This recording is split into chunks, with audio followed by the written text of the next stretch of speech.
Saludos cordiales. Vamos a completar los grandes síntomas de la semiología con el tema de edema. Se define edema a la acumulación anormal de agua y sal en los tejidos, o más precisamente la acumulación anormal de líquido intersticial o componente extravascular. Proviene del término griego oidema hinchazón. Este aumento se hace a expensas del plasma, de ahí que la composición del plasma y del líquido intersticial sean el mismo. El término se aplica especialmente a la acumulación en el tejido celular subcutáneo, reconociéndose además los edemas de las serosas como la pleura, el pericardio o el peritoneo. La retención de agua en los tejidos va siempre acompañada de sales, especialmente de cloruro de sodio. Por eso que el exceso de sal en la dieta favorece la aparición del edema cuando existen las condiciones para que ello ocurra, mientras que su restricción facilita su eliminación. Causas de formación del edema. Las causas del edema son variadas y aún no bien esclarecidas.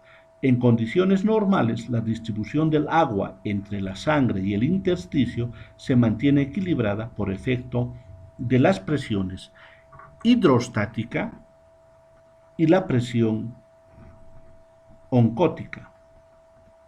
El juego de estas presiones determina el flujo de agua y solutos desde y hacia el sistema vascular por vía de la microcirculación arterial. Además, el líquido intersticial vuelve al sistema vascular en forma de linfa. A estos factores fundamentales habría que agregar la permeabilidad capilar, factores hormonales que pueden conducir al aldosteronismo secundario, la interferencia en la formación y flujo de la linfa y otros que conocemos menos. La alteración de cualquiera de estos factores perturba el equilibrio y puede desencadenar el edema. En un capilar arterial, la presión hidrostática alcanza los 30 centímetros de agua, la presión oncótica 15 centímetros de agua, produciéndose una presión de filtración de 15 centímetros de agua que corresponde a la diferencia entre la presión hidrostática y la presión oncótica. En cambio, en el capilar venoso, la presión hidrostática apenas alcanza los 2 centímetros de agua, siendo la presión oncótica mayor con un valor de 25 centímetros de agua. Esto está dado por la presencia de gran cantidad de proteínas. La diferencia de presiones de 23 centímetros de agua corresponde a la presión de resorción.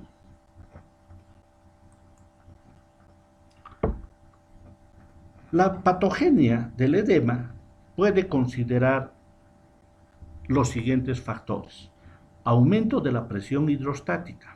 La presión de filtración se incrementa permitiendo una mayor salida hacia el espacio intersticial.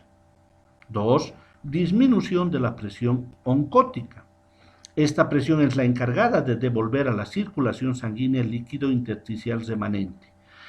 La falta principalmente de proteínas como la albúmina determina la disminución de esta presión. 3. Aumento de la permeabilidad capilar. Los capilares arteriales tienen espacios intercelulares que permiten la salida del líquido circulatorio hacia el intersticio para irrigar los tejidos circundantes.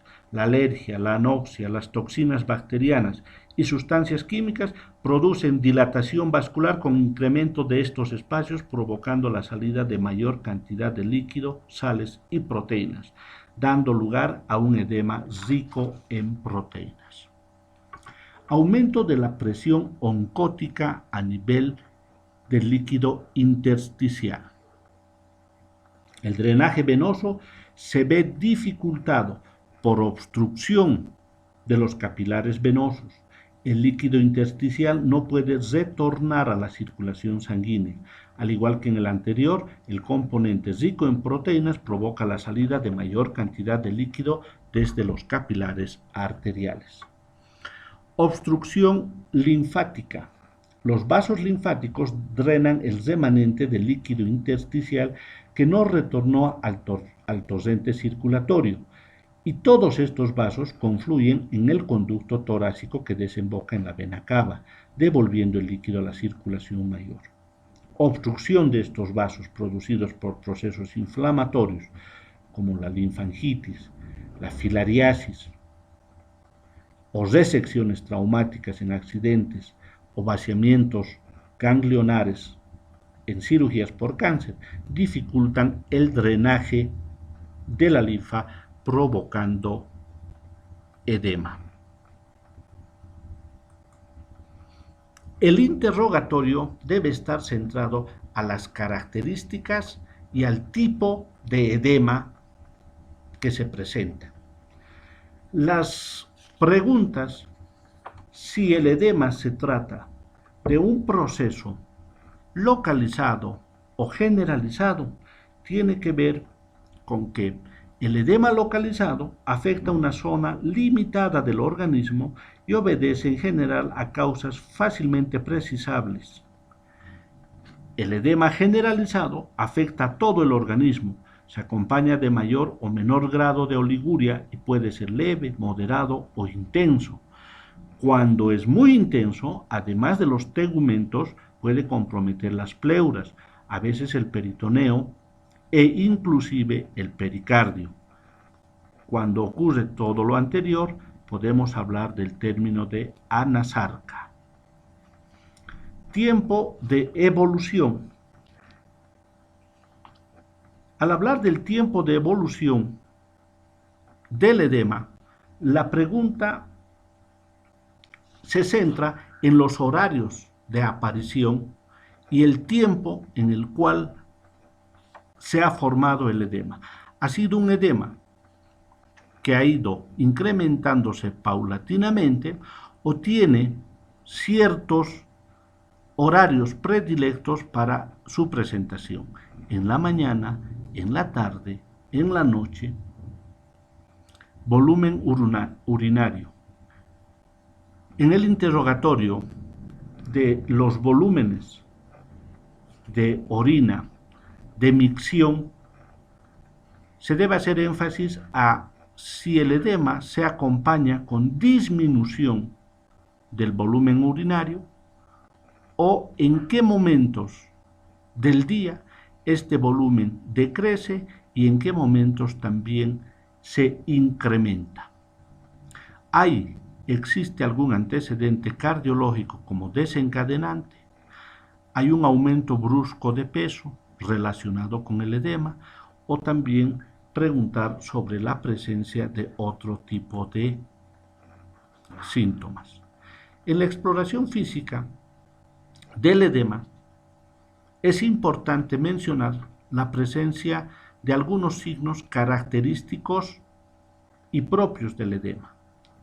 El signo de la fobia o de Godet. Es de destacar la presencia de este signo, que consiste en comprimir la piel sobre una superficie ósea. Al comprimir se obtiene una sensación pastosa y al retirar el dedo queda una depresión en pocilio que persiste por algunos minutos. Este signo de la fobia o Godet representa el tipo de edema blando.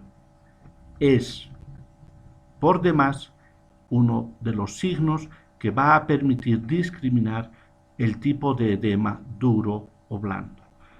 Además, desde el punto de vista semiológico, el edema cutáneo reconoce también el bosamiento de pliegues, el aspecto tumefacto, liso, brillante y a veces reluciente que adquiere la piel.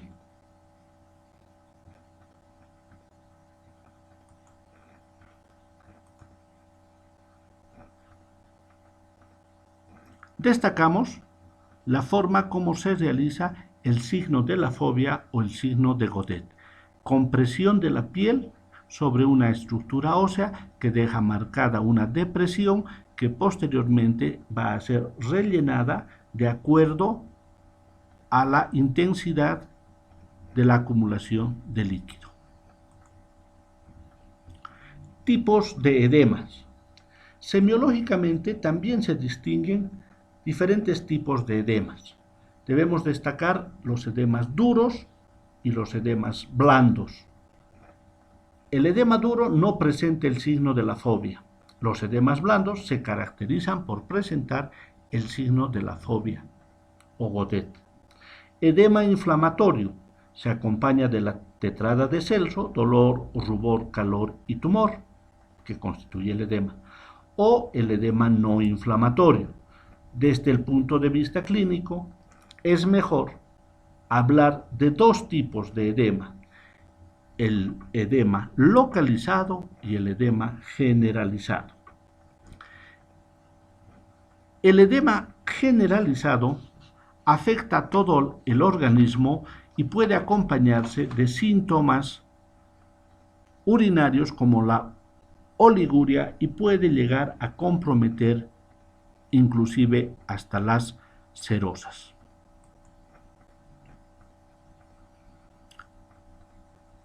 Puede tener diferentes orígenes, los más frecuentes: el edema renal, el edema cardiogénico, el edema cirrótico, el edema carencial y el edema idiopático.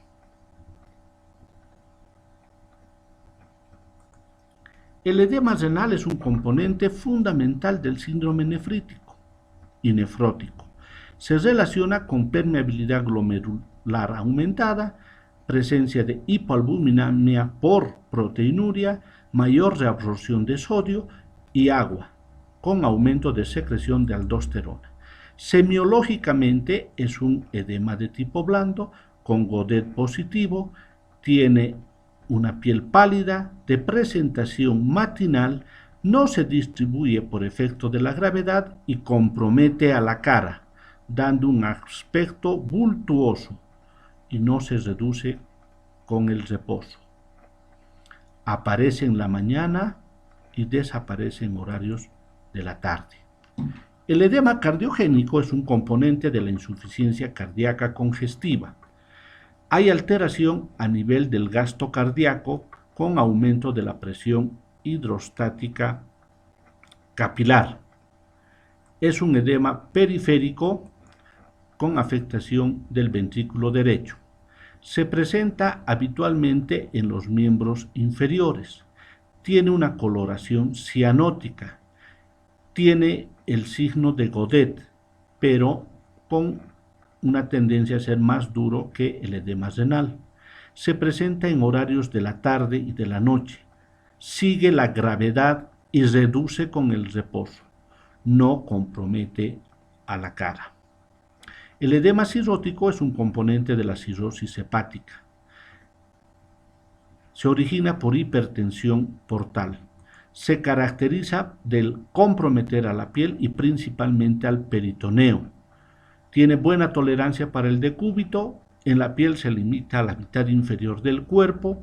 Se acompaña de ictericia, arañas vasculares y distensión abdominal.